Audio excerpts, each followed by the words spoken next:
Sir from 17 once again. This is my Yakuza 5 Extra Hard Difficulty video walkthrough. This is part 2, chapter 4, Reckless Encounter. This is the final chapter of Saejima's story here, until the finale where we get to play as everybody. And it's going to feature going to the place that we were at when we were in the dream state in the prison, only now it doesn't have that atrocious purple filter on it. And it's actually a pretty interesting place, this, because I've never been here before. And if you've played previous Yakuza games, you're going to come to understand a lot of the locations, because a lot of them are reused and they have different features to them in the next game. But this is one of the ones that was completely new to me, because I didn't play here in the second game, or the third game, or the fourth game, and additionally, now here we are. So I like that, I like the diversity, I like the snow. I have one major criticism of this location: you can only cross roads at crossings. Anywhere else, the game doesn't let you do it because of, I don't know, maybe it's America rules or something. But it's weird. There's plenty of opportunities to cross the road at any other gap, and there's an invisible wall telling you not to do it. And I don't know if the Japanese are paranoid of promoting jaywalking, but it just seems really bizarre to me when you want to make this rather, quick detour and a shortcut, and you can't do it because the game only lets you cross at major intersections. It's pretty bizarre, but that's how it works. You'll get used to it quickly once you get cock-blocked enough.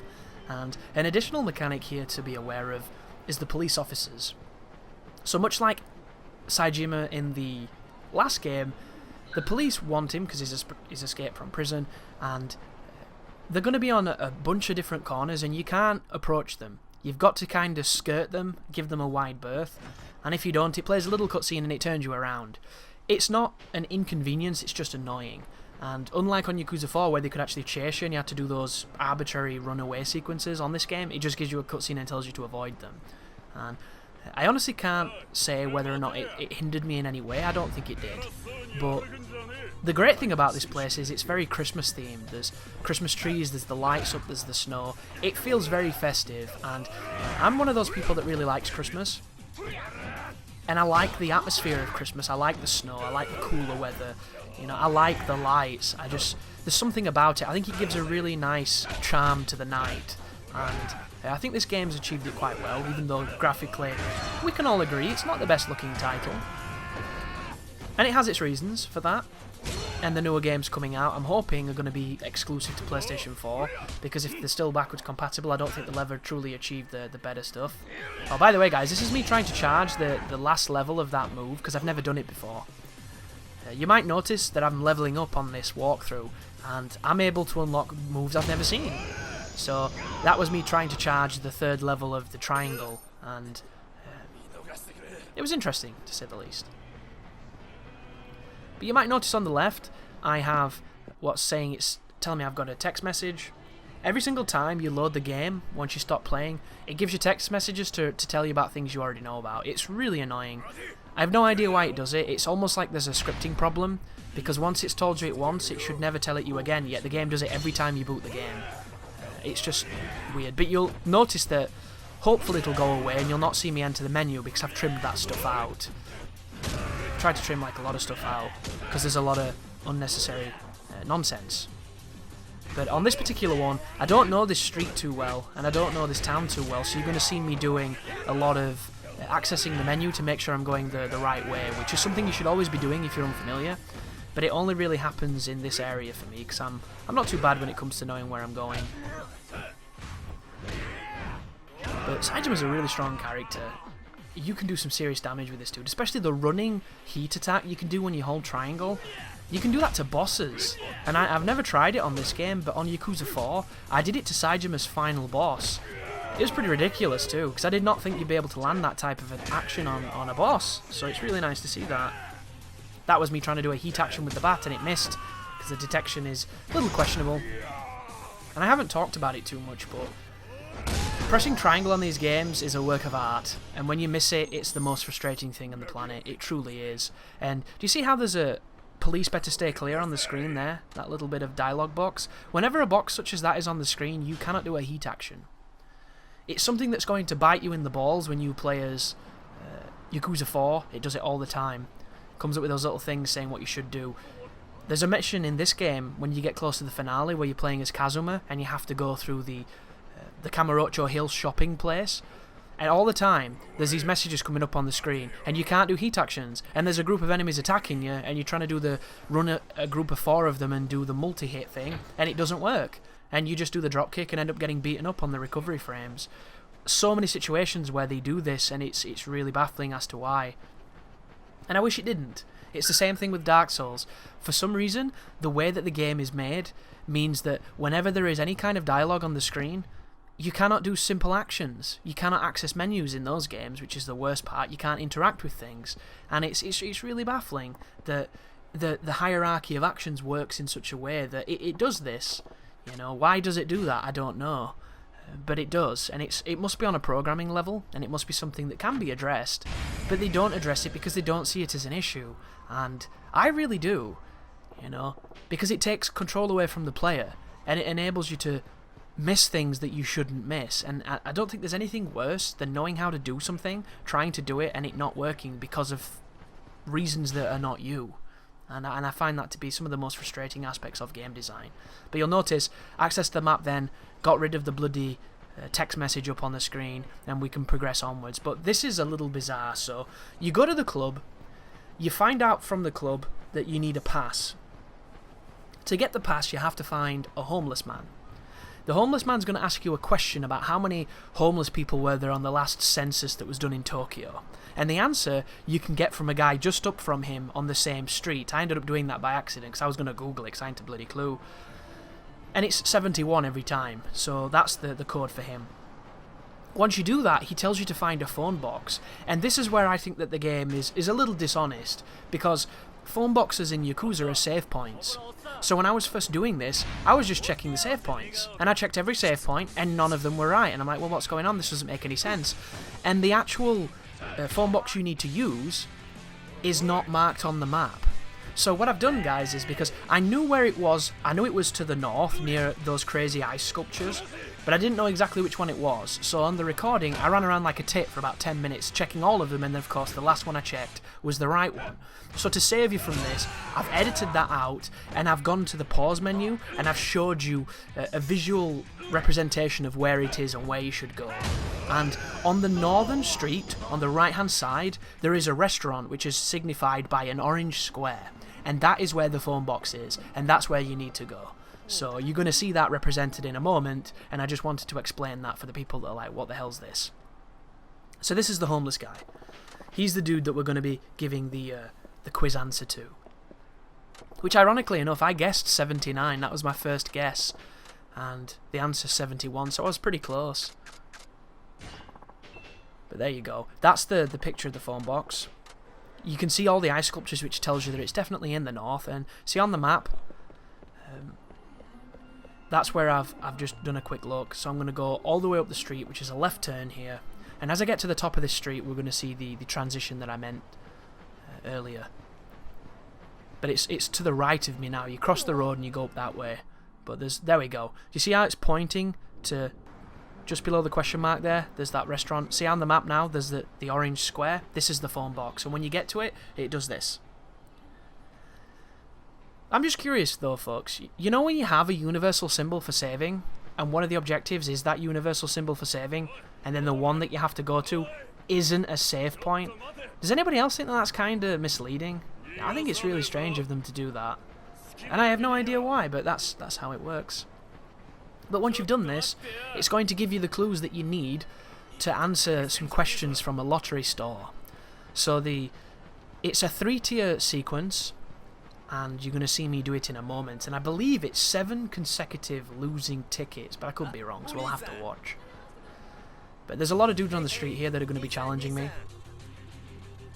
And I wish the transitions into fights were quicker. I appreciate they want to show you him insulting you, but it'd be nice if you could turn it off so you could go immediately to the fights, because the great thing about this game is it doesn't load between coming out of the fights anywhere near as much as the old games. And the transition going into the fight, what you just witnessed, is way shorter. So I'm really glad that they've managed to refine that, because it's way smoother, but I would like it to be refined a little bit more, so that way, you know, you could either skip it, just have it so that there's an option to skip and get directly into combat. And hopefully on the PlayStation 4, that's what they'll be able to do. But here we go with a heavy motorbike, which is kind of ridiculous, but, you know, why not? Saejima can pick up these heavy things. They're the most powerful environmental weapons in the game. Use them. Really, really great tools. But this is actually the longest chapter of Saejima. You'll notice this video is nearly half an hour. And it's literally so much stuff is going to happen in this, it's not even funny. I didn't realise just how much they were going to make us doing this. It's quite crazy. But over here is the lottery stand. This is where we're going to be getting our answer. So let's see what we pick. First one is 7. I believe it's consecutive. No, it's scattered, sorry. And then it's definitely losing tickets. I remember that part. So 7 scattered losing tickets, and then they give you the underground pass. Once you've done that objective, you'll notice the waypoint will update, and all you have to do now is go back to the club. When you go back there, there's going to be a fight against a group of enemies, so if you're a little bit low on life and you want to top up your second bar and get all your bonuses, I recommend going in the restaurants. You haven't really seen me go in the restaurants because I've trimmed them out, but you'll notice I've gone towards them and you've seen me exit them. And you should always be going in with the most amount of benefits possible.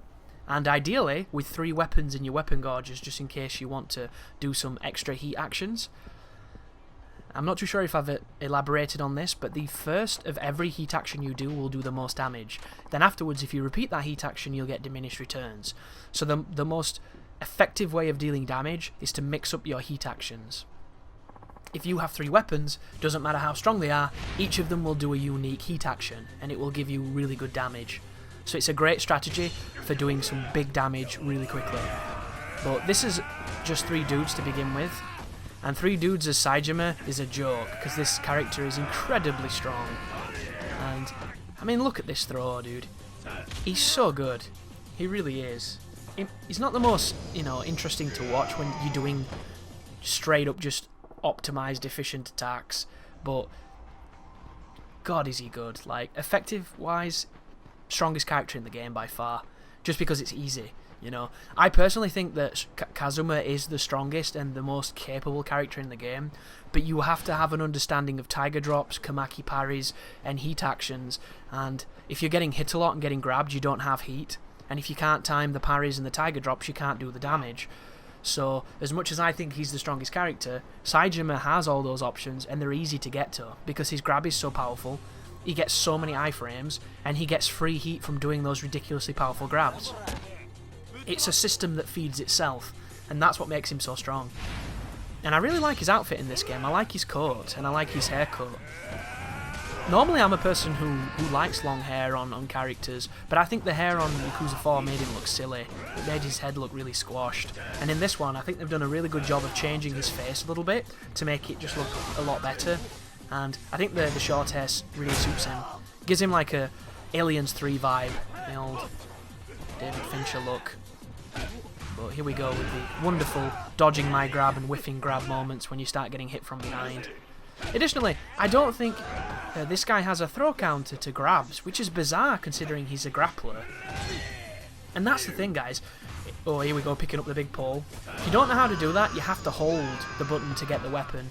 So hold pick up, and he'll pull it out of the ground. If you just press it once, he'll not do it, and he'll recoil. You have to hold it. But an easy way to tell whether or not you're going to have a good time with the character is how good is his dodge? Does he have a fast dodge that doesn't end in that stupid roll that happens when you press it too fast? If so, you have to be careful on mashing or you'll not get the best evade. Does he have the ability to break opponents' pressure with the guard pushback move, like a push block, where you press triangle when you're in block stun? If he has that, it means you cannot be pressured 100% and you can get out of things. Additionally, does he have a counter to a throw? If you have a counter to a throw, you're laughing, because the amount of enemies on this game that will grab you is ridiculous. And if you can just toss them and get free heat, it's amazing. But some characters either learn it really late or don't learn it at all. So when you start playing as them and you can't do it, it gets really frustrating. And there are some enemies on this game that will spam grab, and there's nothing you can do about it because it's got that vacuum effect when they do it, and then when you do it, you miss a dude who you're practically kissing. It's absolutely preposterous. But there's me stocking up on food, making sure I've got all the benefits going up into this next sequence, which just so happens to be a fight with a gang, which I pick this dude up and I chuck him on the ground and then I spin him around. Oh no, I don't. Interesting. Oh, I'm going to go for the big item. Here we go. There it is. Now watch the damage this thing does. Absolutely ridiculous. If you're in a boss fight and there's a weapon like that lying around, you will do wonders if you pick it up.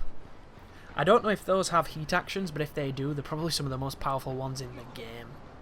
But you'll notice, I should want to cross the street now, wouldn't I? Because then I'd be in line with the waypoint. But because of the way the game's designed, I can't do it. Which, very, very interesting choice. I'd love to find out why they decided to do that. And if you've played Yakuza 3, when you're moving around Okinawa, which is a completely different environment, there's a big road there with tons of cars on it, and they let you cross at any point. They don't limit it at all, so seems really weird. But there's a little bit of a police presence here, so be careful. There's also a very unique heat action in this area, because you can roll people in snow, turn them into a snowman, and then like destroy them. It's hilarious. There's also going to be a very bizarre game of snowballs, which is in a first-person perspective with some of the worst first-person mechanics in a video game ever, so I'm not going to do it.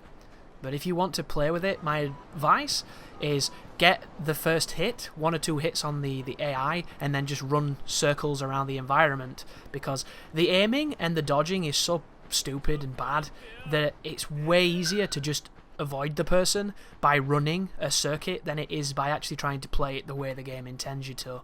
And I've managed to do pretty much all of them by doing that technique. And the enemy AI gets really tricky towards the end, so you need to be careful, but as long as you get that lead, you can just time a scam, which, you know, you're not going to win any friends in the competitive snowballing league, but you're going to get it done, and if you're looking to do all the minigames, it's the best way of doing it. But this is it, folks. This is where the big fight starts with Saejima, and it's up against a nice handful of men here, which are all going to be on the backs in a moment, because look how good that is. 2 moves and everybody's laying down. 0 pressure on me, I can do whatever the hell I want. Is that not ultimate power? This character is so bloody strong. And then you pick up a motorcycle and start whacking them. What can they do? It's incredibly powerful. And then when you take on the bosses, he has the really good counter move. So in a lot of ways, Saejima is one of the easiest characters to play as, because he has all the options. It's just, once again, he's bad at recovering, and I don't think he has a grab reversal unless you can get it later on, and I haven't found it. Because I still haven't maxed out Saejima. The game does this really bullshit thing, which I'm going to explain because we have quite a lot of time, as I dress up in this disguise and look super suave. So, in Yakuza 3 and 4, there was a simulator called the IF7, where you fought bosses, weird versions of old bosses, and you did it in this weird perspective where it was kind of two-dimensional, but you can turn the camera, but the camera fights you, and I always hated it. Oh, by the way, you know, just then, could not do a heat action if I wanted to, because it had that dialogue on the screen. Ridiculous design choice, absolutely hate it. So you could fight these bosses in this simulation, and for the most, I really liked it, because A, you get to practice the bosses because it's the same moveset, but the downfall was the camera was really shitty in those moments because it kind of tried to force it to look like a beat 'em up. And when you did this, it unlocked training in those old games. In this game, they've gone 100% two-dimensional with this novelty-like Streets of Rage thing that doesn't have the up and down axis. So you go along this street beating people up, and then at the end of it, it unlocks an extra heat part on your bar, something like that. Well, what happens, right, guys, is once you've unlocked the ability to get to level 25 by beating both the Kamakis at the same time, which is a fucking nightmare if you've ever done it, playing as Akiyama or playing as Shineda, those 2 characters, incredibly difficult. Kazuma and Saejima, absolutely easy, but those other 2, Jesus Christ, that is one of the most miserable fights in the game, especially on the hard difficulties. But once you do that, and you've completely leveled to 25, you'll notice you still have ability points you haven't gained. So the only way to do it is by playing the IF8, which is this new version of the IF, which is fighting a bunch of crappy fodder enemies and then fighting a boss on a two-dimensional plane, but it's just not very fun, and I don't like it at all. But to make matters worse, additionally afterwards, once you're all maxed out, every time you beat that level, you get 1 soul point. And to level up at that point, you need about 3 or 4 of them. and you need to do that a handful of times. So you have to play the entire fucking boring ass IF8 thing to get 1 soul point, which means if you have three abilities to get, you have to do that like 9 times, maybe more. And it's the dullest, most mind-numbing thing on the planet. If it was in Yakuza 3, I would have no problem, because you're fighting bosses, and bosses are interesting. But just crappy fodder bullshit like Super Smash Bros. Melee, you know, those random 100-man melees against those holographic people, and that's not fun. I mean, it was fun in that game, but that's a completely different thing. Like here, it's really bizarre. And why doesn't it let you get it in the Colosseum or something, you know? Some place where people go to actually fight and want to fight. You know, the Colosseum's really fun. That fucking IF simulator is not. And you have to do this with every character, so I'm never going to max them out because I hate it. I find it absolutely boring. I do maybe 2 or 3, and then I want to turn the game off because it's mind-numbing to me. And it wouldn't bother me, you know, if it was really hard and you had to super try, but it's not. You know, you can Taiga drop the bosses, you can Taiga drop the enemies, you can throw everything, you can do running attacks. Like, all you have to do is hit most main fodder enemies 3 times and you're done. It's really simple. It's just the fact that it's not fun. And I think that's the worst part. And additionally, I don't know if there's any other way of attaining those points. I think that might be the only way, which is really sad. Because if you could just do, you know, the hardest Colosseum Grand Prix, I'd be well up for that because I love those. I'm a monster in the Colosseum, it's really fun. And here's a little thing that I didn't know as well. On hard, you will never fight Raiden in the Colosseum outside of Victory Road. I'm almost 100% certain of that fact because Akira was the _1 guy, he was the top dog, and he had the most points. On extra hard, it's that Raiden dude. He has the most points by a massive margin. He's got like 430 points. He's at #1, and you can fight him in the best Grand Prix and in that out of bounds match. And I'd never fought him outside of Victory Road, so when I saw him on extra hard when I was doing the Colosseum last night, I was like, wow, this looks cool, I'll take him on. And he has the violet HP, so he has the most life bars out of anything in the game. He's got like 9, which is like the last boss tier. And I fought him, and he's easy, because he's so aggressive you can just Tiger drop him to death and he doesn't recoil from it, so you can do them really quick. And there's nothing the dude can do, except for that stupid bullshit low kick. The motherfucker goes all Jose Aldo on you and you can't block low kicks. You have to dodge them. And it's so fast, it just hits you. And a lot of the times you're in hit stun so you can't get out of it, so he gets that free bullshit combo with the kicks. But I managed to beat him a few times, and I'm currently trying to unlock the Premier Adventure unique Colosseum fight. But I think you have to get to #1 in the Colosseum, which means getting over 430 points, which is ridiculous. Because it takes a long time, and I'm doing it the fastest way possible, which is to unlock the out of bounds match, and then fight the top 2 guys by knocking them out and beating them in 7 seconds. Which I've got a video of me doing that on the game schedule, so it's pretty funny to see.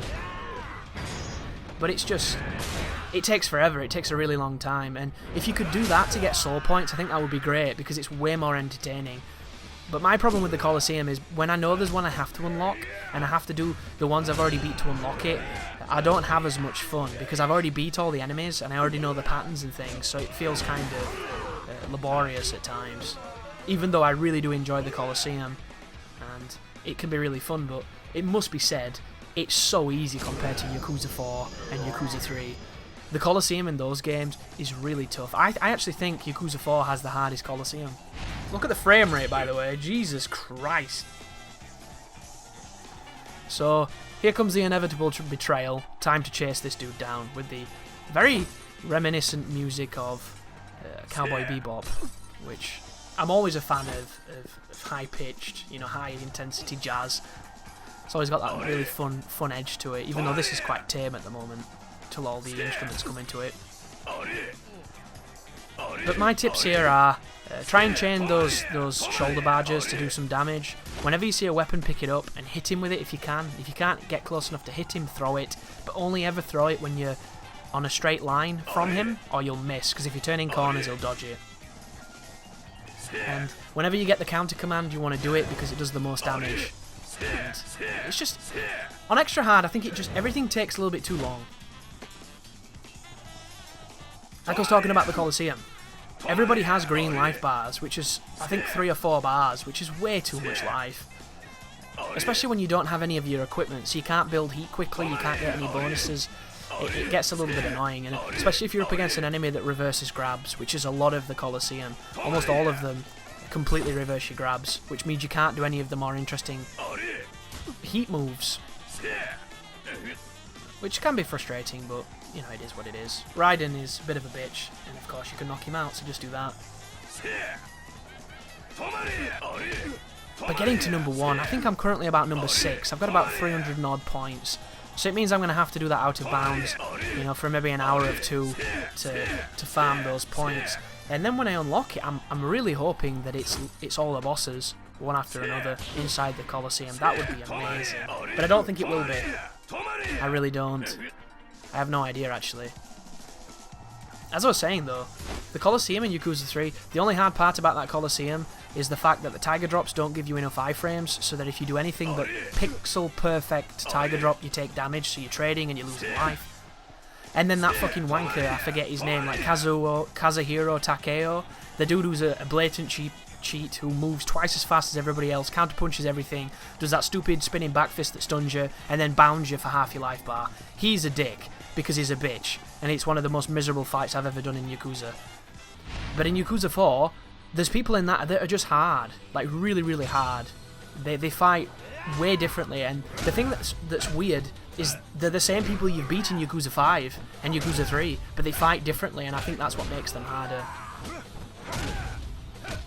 But this is Shigeki Baba, so spoiler alert, yep, his inevitable betrayal was inevitable. But what I'm going to do here, guys, is originally I wanted to see how many hits I could get on him before he countered, and it's generally about 2 before he just goes through your move with complete armor and hits you with something, which is my least favourite aspect of this game, but it's a part of the game, so you have to understand it. But you'll notice I'm trying to get that fast jab and do the counter move, but I'm too slow. So I missed it then, and all I'm trying to do is the moment I think he's going to attack, I'm trying to press it, but it's so quick that the timing on it is not doing me any favours. So I think I'm going to give it up as a bad job, show you a combo from behind, and then he counters it immediately. Try and dodge again, but I don't like Saejima's dodge. It's too slow. Because he rolls and he doesn't dash, you can't capitalise quick enough on a boss that's this quick. This guy recovers and dodges really fast. So the guard, that push block there, really useful against these kind of pressure characters. What I was trying to do then, if you're wondering, is I was trying to get some... There it was! That's what you want. If you can do that, you're laughing. And right then, I tried to pick up the bike to do a heat action, and it put us to the feel the heat moment, where you do the massive damage and finish the boss. It wasn't a clean fight, but you can counter Baba, and it does massive damage, so work on your timings, and just save before you get to that section, and hopefully you can do a bit of a cleaner fight than I just showed you. But thank you very much for watching, and as always, you take care now.